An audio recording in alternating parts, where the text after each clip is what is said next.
नमस्कार, महाराष्ट्र फाइल देख रहे हैं आप। मैं हूं आपके साथ हर्ष भारद्वाज, जिसमें आपको बताएंगे ओबीसी आरक्षण पर आखिर क्यों सुप्रीम कोर्ट हुआ सख्त। फिर बात करेंगे महाविकास आघाड़ी की कि कैसे महाविकास आघाड़ी की मुश्किलें बढ़ने वाली है। आपको बताएंगे कि आखिर महाराष्ट्र बीजेपी की नई कार्यकारिणी में कौन कौन है। फिर बात करेंगे फसलों की तबाही को लेकर विधानसभा में किस तरीके से मचा हंगामा, और बात होगी अजीत पवार विमान हादसे की सीबीआई जांच की भी। लेकिन उससे पहले एक नजर टॉप हेडलाइन पर। महाराष्ट्र में ओबीसी आरक्षण पर सुप्रीम कोर्ट सख्त, 50% सीमा पर फैसला। महाविकास आघाड़ी में राज्यसभा को लेकर मच रहा सियासी बवाल, दिल्ली कूच करेंगे उद्धव। महाराष्ट्र बीजेपी की नई कार्यकारिणी घोषित, 12 उपाध्यक्ष और 6 महासचिव बनाए गए। विदर्भ मराठवाड़ा में फसले तबाह, शरद पवार गुट ने सरकार को मुआवजे पर घेरा, विधानसभा में हंगामा। महाराष्ट्र सरकार की मांग, अजीत पवार विमान हादसे की हो सीबीआई जांच, महाराष्ट्र सीएम ने दी पूरी जानकारी। बात करेंगे ओबीसी आरक्षण को लेकर, क्योंकि खबरों की शुरुआत में आपको बताएंगे कि किस तरीके से महाराष्ट्र में ओबीसी आरक्षण को लेकर सुप्रीम कोर्ट सख्त है। दरअसल सुप्रीम कोर्ट ऑफ इंडिया ने स्पष्ट कर दिया है कि 50% से अधिक आरक्षण के मुद्दे पर अंतिम फैसला हुए बिना शेष जिला परिषद और पंचायत समिति चुनाव नहीं कराए जाएंगे।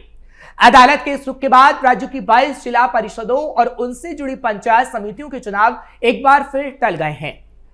राहुल रमेश वाघ बनाम केंद्र और राज्य सरकार याचिका पर सुनवाई के दौरान सुप्रीम कोर्ट ने पहले बंटिया कमेटी से पूर्व की स्थिति के आधार पर चुनाव कराने का निर्देश दिया था। हालांकि बाद में यह पाया गया कि महाराष्ट्र स्टेट इलेक्शन कमीशन ने आरक्षण तय करते समय 50% की संवैधानिक सीमा पार कर दी। राज्य सरकार की ओर से सॉलिसिटर जनरल तुषार मेहता ने अदालत से अनुरोध किया कि अंतिम निर्णय से पहले बाकी निकाय चुनाव कराने की अनुमति दी जाए, लेकिन अदालत ने इसे अस्वीकार कर दिया।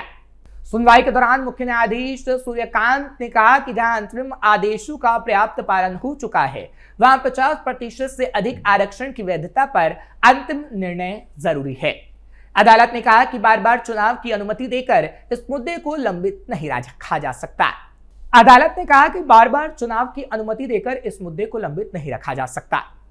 कोर्ट ने दोनों पक्षों को अपने अपने तर्कों का संक्षिप्त नोट दाखिल करने और मौखिक बहस के लिए आवश्यक समय बताने का निर्देश दिया है।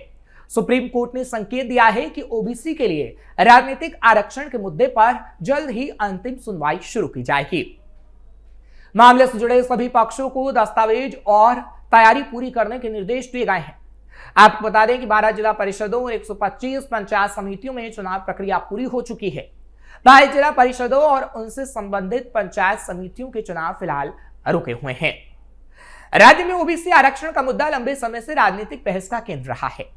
सुप्रीम कोर्ट के अंतिम फैसले से न केवल स्थानीय निकाय चुनावों का रास्ता साफ होगा, बल्कि भविष्य में आरक्षण की सीमा और प्रक्रिया को लेकर स्थायी दिशा निर्देश भी तय होंगे। अब बात महाविकास आघाड़ी की। दरअसल महाराष्ट्र में महाविकास आघाड़ी यानी एमवीए के भीतर राज्यसभा और विधान परिषद की सीटों के बंटवारे को लेकर सियासी स्थिति गर्माती जा रही है। कांग्रेस और शिवसेना यानी यूबीटी दोनों पार्टियां 7 राज्यसभा और 9 विधान परिषद सीटों पर अपनी दावेदारी ठोक रही है, मजबूत कर रही है। इसी बीच उद्धव ठाकरे दिल्ली जाकर कांग्रेस के शीर्ष नेताओं के साथ बातचीत करने का कार्यक्रम बना चुके हैं। चर्चा का विषय यह है कि शरद पवार के गुट को इस बातचीत में शामिल ही नहीं किया गया है, जिससे महाविकास आघाड़ी के भीतर खींचतान और भी बढ़ चुकी है।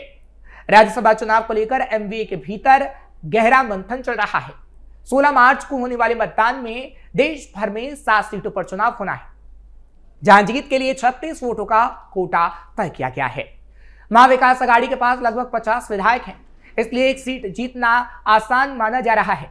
वहीं विधान परिषद की 9 सीटों के लिए भी बातचीत जारी है, जहां 29 वोटों की जरूरत होगी। ऐसे में एमवीए को भी परिषद में एक सीट जीतने का पूरा भरोसा है।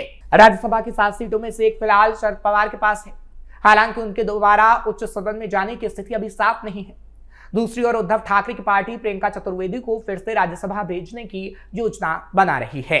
हालात इस प्रकार हैं कि कांग्रेस भी अपनी 2 खाली सीटों को लेकर चिंतित है और चाहती है कि कम से कम एक सीट उन्हें मिले।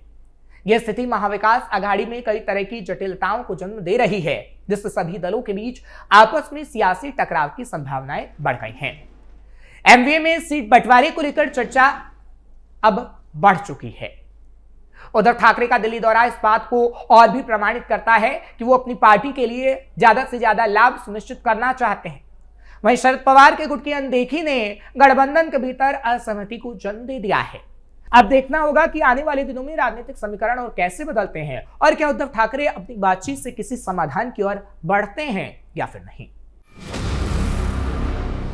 बात करते हैं भारतीय जनता पार्टी की, क्योंकि भारतीय जनता पार्टी के प्रदेश अध्यक्ष रविंद्र चव्हाण ने मंगलवार को पार्टी की नई राज्य कार्यकारिणी की घोषणा कर दी है। इनमें 12 उपाध्यक्ष, 6 महासचिव, 12 सचिव, कोषाध्यक्ष, संयुक्त कोषाध्यक्ष, मुख्य प्रवक्ता, विभिन्न मोर्चों के अध्यक्ष शामिल हैं।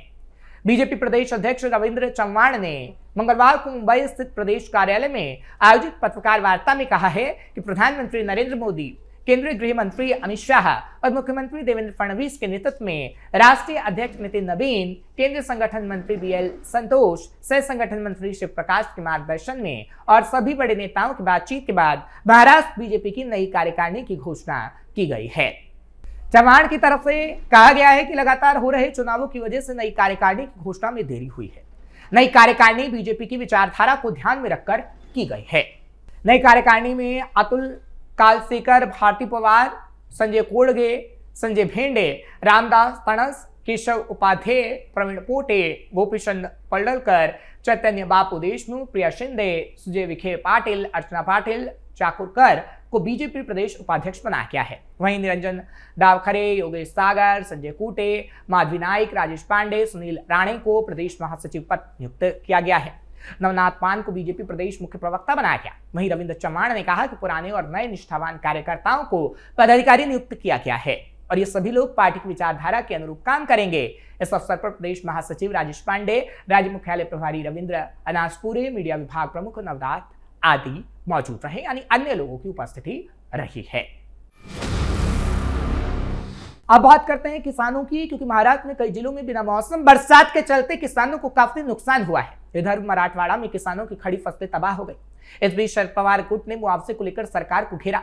शरद गुट के नेता शशिकांत शिंदे ने सरकार से कहा कि हाल ही में हुए नुकसान की तत्काल भरपाई की जाए। उन्होंने कहा कि लगातार बारिश के कारण विदर्भ और मराठवाड़ा में किसानों को भारी नुकसान हुआ है। इससे पहले भी ऐसी स्थिति बनी थी और किसानों की फसलें बर्बाद हो गई थी। शशिकांत शिंदे ने कहा, सरकार कहती है कि मुआवजा दिया गया है, लेकिन जमीनी स्तर पर कई किसान अभी भी परेशान हैं। हम इस मुद्दे को विधानसभा अधिवेशन में जोरदार तरीके से उठाएंगे और सरकार से मांग करेंगे कि हाल ही में हुए नुकसान का मुआवजा किसानों को दिया जाए। साथ ही उन्होंने कहा, महाराष्ट्र के दोनों सदनों में नेता प्रतिपक्ष के पद खाली हैं। इस मुद्दे पर शशिकांत शिंदे ने कहा है कि अगर देश में लोकतांत्रिक व्यवस्था सही तरीके से चल रही होती तो सरकार विपक्ष से डरती नहीं। उन्होंने आगे कहा कि संख्या कम होने के बावजूद भी विपक्ष सरकार की गलत नीतियों का विरोध करता है, साथ ही उसकी जवाबदेही तय करने की कोशिश करता है, लेकिन सरकार की कोशिश है कि विपक्ष की आवाज को दबा दिया जाए। ये लोकतंत्र के लिए बिल्कुल ठीक नहीं है। वहीं दूसरी तरफ बांग्लादेशी घुसपैठियों के मुद्दे पर शशिकांत शिंदे ने कहा कि मुंबई और आसपास के इलाकों में अवैध रूप से रह रहे बांग्लादेशियों के खिलाफ कार्रवाई करना सरकार और प्रशासन की जिम्मेदारी है। किसी राजनीतिक पार्टी को अपने स्तर पर कार्रवाई करने का अधिकार बिल्कुल नहीं है। उन्होंने आगे कहा कि अगर कोई पार्टी या नेता इस मुद्दे पर राजनीतिक एजेंडा चलाता है तो ये गलत है। हमारे कार्यकाल में अवैध घुसपैठियों पर कार्रवाई होती थी। अब भी कानून के तहत सख्त कदम उठाए जाने चाहिए, जो सरकार उठा नहीं रही है। अब बात करेंगे अजीत पवार की, क्योंकि महाराष्ट्र सरकार ने केंद्रीय गृह मंत्री अमित शाह से पिछले दिनों हुई विमान दुर्घटना की जांच सीबीआई से कराने का आग्रह किया है। इसमें राज्य के पूर्व मुख्यमंत्री अजीत पवार की मौत हो गई थी। उस मामले में लगातार हंगामा भी किया जा रहा है और जांच की मांग हो रही है। हालांकि खुद फडणवीस ने मुंबई में संवाददाता सम्मेलन को संबोधित करते हुए कहा है कि महायुति सरकार विमान दुर्घटना से संबंधित सभी शंकाओं को दूर करने का प्रयास करेगी। फडणवीस ने कहा कि राज्य में सत्तारूढ़ गठबंधन के सहयोगी दल एनसीपी से एक पत्र मिला है, जिसमें विमान दुर्घटना की सीबीआई जांच की मांग की गई है। मुख्यमंत्री ने कहा कि डीजीसीए और राज्य सीआईडी की जांच के साथ साथ सीबीआई जांच भी कराई जाएगी और आगे आने वाले समय में इसकी हम मांग भी करेंगे। 28 जनवरी को पुणे जिले के बारामती के पास उतरने की कोशिश कर रहे चार्टर्ड विमान के दुर्घटनाग्रस्त होने से अजीत पवार और उसमें सवार 4 अन्य लोगों की मौत हो गई थी। फडणवीस ने कहा कि डीजीसीए वीएसआर कंपनी का ऑडिट कर रहा है और उसकी सभी लॉगबुक की जांच की जा रही है। पत्रकार सम्मेलन में मौजूद राज्य के उप मुख्यमंत्री और अजीत पवार की पत्नी सुनेत्रा पवार ने कहा कि उन्होंने विमान दुर्घटना की सीबीआई जांच का अनुरोध किया है। श्रीमती पवार ने कहा कि मुख्यमंत्री ने दुर्घटना की गहन जांच का आश्वासन दिया है और जो भी जांच होगी वो जांच कराएंगे, इसमें कोई कोताही नहीं बरती जाएगी।